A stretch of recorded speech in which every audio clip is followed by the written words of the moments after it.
तो हेलो दोस्तों, कैसे हैं आप लोग। तो जैसा कि आपको पता है कि हम लोग कंपाइलर डिजाइनिंग सब्जेक्ट हम डिस्कस कर रहे हैं और आज हम लोग यूनिट नंबर 4 डिस्कस करने वाले हैं।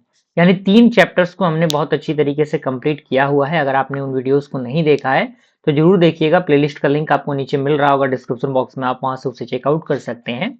और चीजों को हम लोग बहुत अच्छी तरीके से प्रोवाइड कर रहे हैं जिससे कि कम समय में आप बेहतर से बेहतर चीजें जान पाएं, आपके नॉलेज भी इंप्रूव हो और आपके एग्जामिनेशन की तैयारी भी हो पाए। ठीक है, तो इस वीडियो को हम शुरू करते हैं। उससे पहले वीडियो को लाइक करके फ्रेंड सर्कल में शेयर करिएगा ताकि और भी स्टूडेंट इनको देखे और उनको फायदा उठा सके। ठीक है, यूनिट नंबर 4 का पूरा सिलेबस आपके इंटरफेस पे नजर आ रहा है। इसको भी हमने 2 पार्ट में डिवाइड किया है, part A and part B.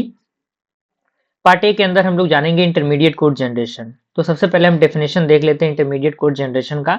वैसे नाम से आपको पता लग रहा होगा कि ये चीजें क्या होती हैं।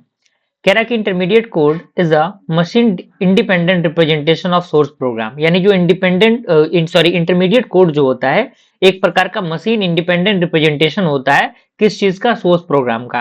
यानी मशीन से इंडिपेंडेंट रिप्रेजेंटेशन होता है ये सोर्स प्रोग्राम का। ठीक है, एंड ये एक ब्रिज की तरह काम करता है। किनके बीच में ब्रिज का ये काम करता है? Front end and back and के बीच में एक ब्रिज का ये काम करता है। यानी दो चीजों को जोड़ता है। यानी front end and back and के आपस में कनेक्टिविटी के लिए ये यूज किया जाता है। ठीक है, एडवांटेज की हम बात करें तो इसका ऑप्टिमाइजेशन काफी इजी होता है, मशीन इंडिपेंडेंट, और ये आपका रीटारगेटेबल कंपाइलर होता है। अब कुछ कॉमन फॉर्म्स होते हैं, जैसे कि सबसे पहले आपका आता है 3 एड्रेस कोड, जिसे हम लोग टीएससी कहते हैं। उसके बाद आपका क्वाड्रपल्स एंड ट्रिपल्स। ठीक है, अब हमारा आता है डिक्लेरेशन। तो यहाँ पे कह रहा है कि it is use to allocate memory and define types. यानी इसका हम यूज करते हैं मेमोरी को एलोकेट करने के लिए और उनका जो टाइप होता है उनको डिफाइन करने के लिए हम इसका यूज करते हैं। जैसे एग्जांपल दिया है इंट ए कॉमा बी। तो यहाँ पे इंटरमीडिएट कोड क्या है? ए भी आपका इंटीजर है और बी भी क्या आपका इंटीजर है। तीसरा हमारा आता है असाइनमेंट स्टेटमेंट। ये कन्वर्ट करता है किसको किसमें? 3 कोड एड्रेस कोड में। जैसे कि आपका A plus A equal to B plus C into D दिया है। तो ये आपका मान लीजिए टी1 हमने मान लिया कि बी टी1 आपका सी इंटू डी है और टी2 हमने मान लिया बी प्लस टी1 है। क्योंकि हमने क्या किया? सी इंटू डी के जगह पे टी1 माना है तो बी प्लस टी1 हो जाएगा और ए के जगह पे आपका क्या हो जाएगा? पूरा हम क्या लिख सकते हैं? टी2 लिख सकते हैं। तो ये आपका क्या है? एक तरीका है जिससे कि हम 3 एड्रेस कोड को जनरेट कर सकते हैं, उसमें कन्वर्ट कर सकते हैं इसको।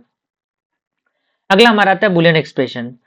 It is used in condition if while. यानी जब कंडीशन चेक करना रहता है हमें तब हम इसका यूज करते हैं। जैसे if A less than B, यदि ए का वैल्यू बी से छोटा हो तो ये कुछ कंडीशन इस प्रकार के अप्लाई होते हैं। तो इंटरमीडिएट कोड इसका क्या होगा? If A less than B go to the L1 and L2। यानी यदि स्टेटमेंट ट्रू होगा तो L1 की तरफ मूव करेगा, स्टेटमेंट फॉल्स होगा तो जो आपका दूसरा कंडीशन रहेगा वो उस चीज को फुलफिल करेगा। ठीक है, अगर हमारा आता है केस स्टेटमेंट, ये आपका मल्टीवे ब्रांचिंग होता है। जैसे कि आपका स्विच स्टेटमेंट हो गया, ये कन्वर्ट करता है सीक्वेंस ऑफ कंडीशनल जंप और जंप टेबल में। अगला हमारा आता है बैक पैचिंग, जो कि काफी इंपॉर्टेंट है।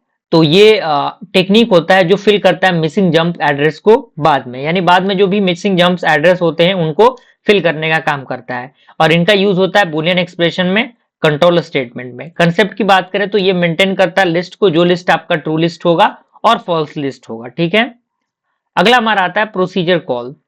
ये हैंडल करता है फंक्शन के कॉलिंग को। अब इसके अंदर कुछ स्टेप्स दिए गए हैं। पहला आपका है पास आर्गुमेंट, दूसरा है कॉल फंक्शन, तीसरा है रिटर्न वैल्यू। ठीक है, और इसका एग्जांपल भी आपके सामने दिया हुआ है। ये तो हमारा पार्ट ए था। पार्ट बी की तरफ हम मूव कर रहे हैं। पार्ट बी आपका है कोड का जनरेशन।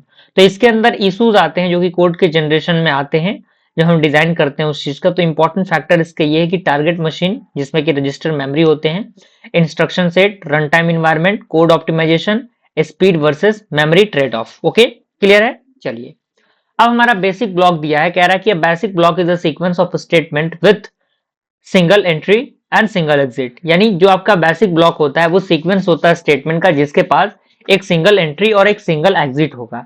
जैसे एग्जांपल आपका T1 is equal to A plus B and T2 is equal to T1 into C. ठीक है, हमारे पिछले एग्जांपल के अकॉर्डिंग ये चीजें ली गई हैं। फ्लो ग्राफ क्या होता है? तो ये रिप्रेजेंटेशन होता है कंट्रोल फ्लो का। कंपोनेंट की बात करें तो नोड जो है बेसिक ब्लॉक होता है, एजेस जो होते हैं वो फ्लो ऑफ कंट्रोल होते हैं। रजिस्टर एलोकेशन एंड असाइनमेंट की बात करें तो इसका गोल होता है efficient use of CPU register, यानी सीपीयू के रजिस्टर को एफिशिएंटली यूज करना। टेक्निक की बात करें तो ग्राफ कलरिंग एंड ह्यूरिस्टिक इसके अंदर यूज होता है। ठीक है, अब हमारा आता है DAG. DAG stand for the direct acyclic graph. तो इसका हम यूज करते हैं ऑप्टिमाइजेशन करने के लिए बेसिक ब्लॉक के इनसाइड में। ठीक है, बेनिफिट इसका ये कि ये एलिमिनेट करता है कॉमन सुपर एक्सप्रेशन को, सब एक्सप्रेशन को, एंड ये रिड्यूस करता है रिडंडेंट जो आपके कंप्यूटेशन होते हैं उनको। जैसे एग्जांपल आपका a is equal to B plus C and d is equal to B plus C, तो ये कंप्यूट होगा एक बार और इसको हम दोबारा क्या कर सकते हैं, रीयूज कर सकते हैं। अगला हमारा आता है पीप होल ऑप्टिमाइजेशन। तो ये आपका लोकल ऑप्टिमाइजेशन टेक्निक होता है जो कि एक स्मॉल सेट ऑफ इंस्ट्रक्शन पे काम करता है। टेक्निक इसकी बात करें तो ये रिमूव करता है रिडंडेंट इंस्ट्रक्शन को और कांस्टेंट फोल्डिंग को। इसके अंदर टेक्निक ये यूज होते हैं और स्ट्रेंथ फंक्शन यूज होता है। ठीक है, जैसे x is equal to X plus zero, तो जब हम x में जीरो ऐड करेंगे तो वैल्यू हमें x ही मिलेगा। उसके बाद हमारा कोड जनरेशन होता है जो कि डैग से निकलता है। तो स्टेप इसके अंदर दिए गए हैं, ये कंस्ट्रक्ट करना होता है डैग को, आइडेंटिफाइंग करना होता है कॉमन सब एक्सप्रेशन को और जनरेट करना होता है ऑप्टिमाइज कोड को। ठीक है, तो इस तरीके से हमने इस चैप्टर को कंप्लीट किया और इस चैप्टर के 10 क्वेश्चंस आपके इंटरफेस पर नजर आ रहे हैं। ये 10 क्वेश्चंस आपके एग्जामिनेशन के लिए बहुत बहुत बहुत इंपॉर्टेंट है, तो इनको किसी भी हाल में आपको तैयार करके जाने की जरूरत है और अच्छी तरीके से इनको देखना है। और कोई दिक्कत परेशानी होती है तो हमारा टेलीग्राम ग्रुप और हमारा चैनल आपके लिए है ही, आप डायरेक्टली मुझसे कॉन्टेक्ट कर सकते हैं। ठीक है, और नोट्स वगैरह अगर आपको एक्सेस करना है तो टेलीग्राम के माध्यम से आप मुझसे कॉन्टेक्ट करके नोट्स को एक्सेस कर सकते हैं। ठीक है, तो मिलते हैं फ्रेंड्स अगले वीडियो में, तब तक के लिए थैंक यू।